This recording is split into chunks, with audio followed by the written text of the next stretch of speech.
Hello, my name is Jacky Cheng. Often I have been teased as Jacky Chan, the martial artist, which is fine by me because I'm cool by association. I am an artist. I cut papers and layer them one sheet at a time to form a piece of artwork. Yep, you heard that right. One sheet at a time. Often people associate art in a very generic way. Either you specialize in painting, or drawing, or performance, or even cooking. That's all form of art. But I chose to cut papers, and this is my story. I am of Malaysian Chinese descent. My ama, paternal grandmother, and I, we used to fold joss paper, or commonly known as spirit paper, for people in the afterlife, and later on burn them to pay our respects. These are for specific festivities and Chinese lunar calendar celebrations. She used to fold and cut snippets of red paper, then unfold them to reveal auspicious Chinese characters. I must have watched her cut papers 1,000 times using her favorite pair of scissors. Her fingers would often turn red from the red paper dye. I would usually just sit with her and color in my Disney books with my finest Faber-Castell color pencils. All that time, and never once did I say, "Ama, legawo hobo." It means, "Please teach me," in her Teochew dialect. I do have one regret. Not so much of the paper cutting skills, but the interaction I would have gained from learning more about the art form. And not to mention, I regret not learning the dialect that is so rarely spoken these days.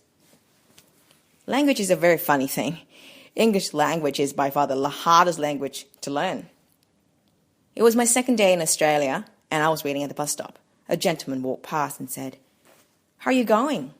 And my reply was, "By bus, thank you." And he had a surprised look on his face and then reverted his question to, "How are you?" I was puzzled and thought that was not the order of English etiquette I was taught in school, but of course I soon caught on. And I cringe every time I hear someone invites me over to a party and says, "Just bring a plate." Yep, you guessed it. I did interpret exactly that. Well, now, moving on 20 years, I graduated from university in architectural studies in Sydney, and I thought, yep, that's me now, living in a metropolitan lifestyle, being in a perfect environment for future opportunities, meet a nice boy, well, must be approved by mom and dad, and get married, again, must be approved by mom and dad, and the fairy tale goes on.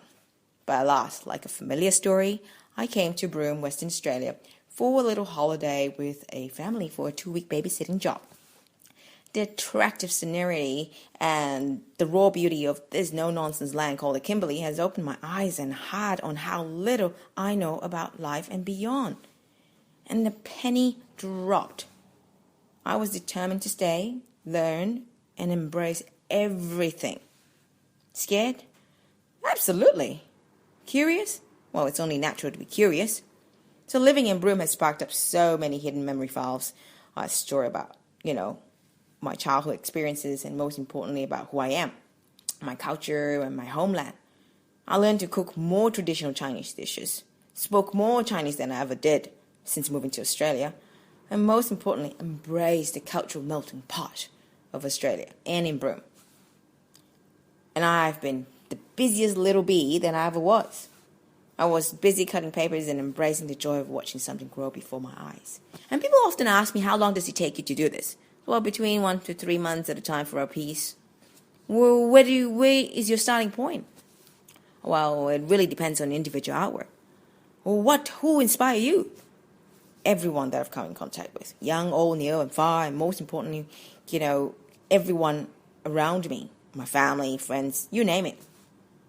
Who taught you? Well, grandma, other paper artists, life. What do you call this style of artwork?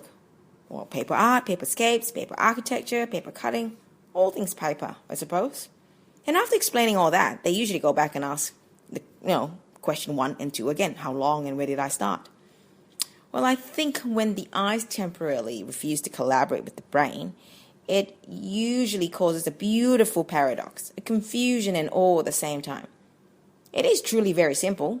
I cut one sheet at a time and repeat the process 20,000 times, often with a twist and turn of my penknife.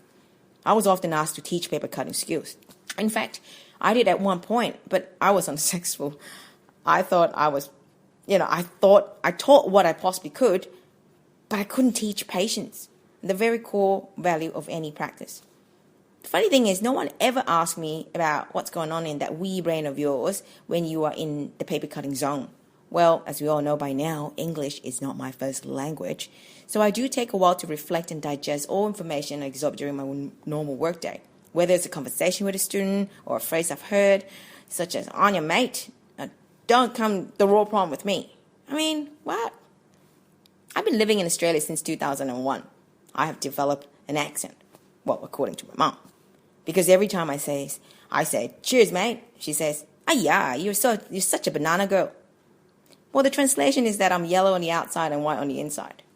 Well, after explaining the endearing definition, she would just say, "Well, why don't you just say thank you?" So here's to all of you. Thank you for listening to my story. Just a little snippet of my life.